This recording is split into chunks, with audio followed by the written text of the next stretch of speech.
अस्सलामु अलैकुम वरहमतुल्लाहि वबरकातुहू। दोस्तों, उम्मीद करता हूँ आप खैरियत से होंगे। मैं हूँ मोहम्मद मकसूद कासमी और आप देख रहे हैं बाग़ मदीना यूट्यूब चैनल। दोस्तों, देवबंद से खबर मौसूल हो रही है। आप जिन दो लोगों को स्क्रीन के ऊपर देख रहे हैं, खबर इन्हीं के मुताल्लिक है। 2 दिन कबल यूपी ATS के ज़रिए देवबंद से पकड़े गए 2 मुश्तबा अफराद बांग्लादेशी शहरी निकले हैं। दोनों नौजवान देवबंद में गैर कानूनी तौर पर रहकर टोपी वगैरह बेचने का कारोबार कर रहे थे। पूछगछ के बाद ATS ने दोनों को गिरफ्तार कर बांग्लादेशियों को पुलिस के हवाले कर दिया, जिसके बाद जुमेरात को उनके खिलाफ देवबंद कोतवाली में मुकदमा दर्ज कर लिया गया और दोनों को जेल भेज दिया गया।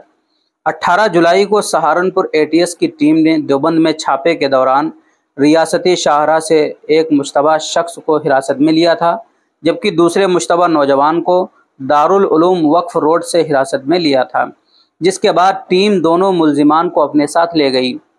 2 दिन तक पूछगछ के बाद टीम जुमेरात को दोनों नौजवानों को अपने साथ लेकर देवबंद पहुंची और उनके खिलाफ कोतवाली में मुकदमा दर्ज कराया।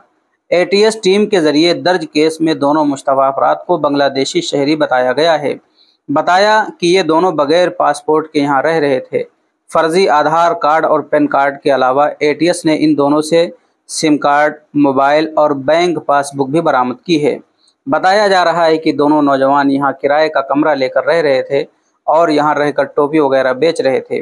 कोतवाली इंचार्ज HN सिंह ने बताया कि पकड़ा गया हबीबुल्लाह उर्फ मिसबा वल्द अबू ताहिर बांग्लादेश के ज़िला दनाकरपुर के गांव बंगू पोंदर थाना सदर रेल बाज़ार का बाशिंदा है, जबकि दूसरा मुश्तबा बांग्लादेशी अहमदुल्लाह उर्फ अब्दुल अव्वल वल्द अब्दुल अजीज़ साकिन चारा खलील थाना जिया फिरोजपुर बांग्लादेश बाशिंदा है, जिनके खिलाफ गैर मुल्की एक्ट 1414B धोखाधड़ी की दफात में मुकदमा कायम करके उन्हें जेल भेज दिया गया है। वाज़ेह है कि इससे पहले भी देवबंद से गैर कानूनी तौर पर मुकीम बांग्लादेशी नौजवान कई मरतबा गिरफ्तार किए जा चुके हैं। तो दोस्तों, इस वक्त ये हैं हालात कि पड़ोसी मुल्क से लोग चोरी छिपा आ जाते हैं और अपनी पहचान छुपा करके किसी काम में मशगूल हो जाते हैं। फिर उसके बाद ATS की टीम जब छानबीन करती है तो बहुत सारे लोग पकड़े जाते हैं और इसमें बदनाम होता है देवबंद। तो दोस्तों, इस तरीके की जो हरकतें कर रहे हैं उनका बायकाट करना चाहिए समाज से बिल्कुलिया तौर पर। अब आप हजरात का इसके मुताल्लिक क्या कहना, नीचे कमेंट कर दीजिए और पहली बार चैनल पर आएँ तो सब्सक्राइब कर लीजिए। चलिए दोस्तों, फिर मिलते हैं इंशाल्लाह जल्दी किसी नए वीडियो में किसी नए टॉपिक के साथ। अस्सलामु अलैकुम वरहमतुल्लाहि वबरकातुहू।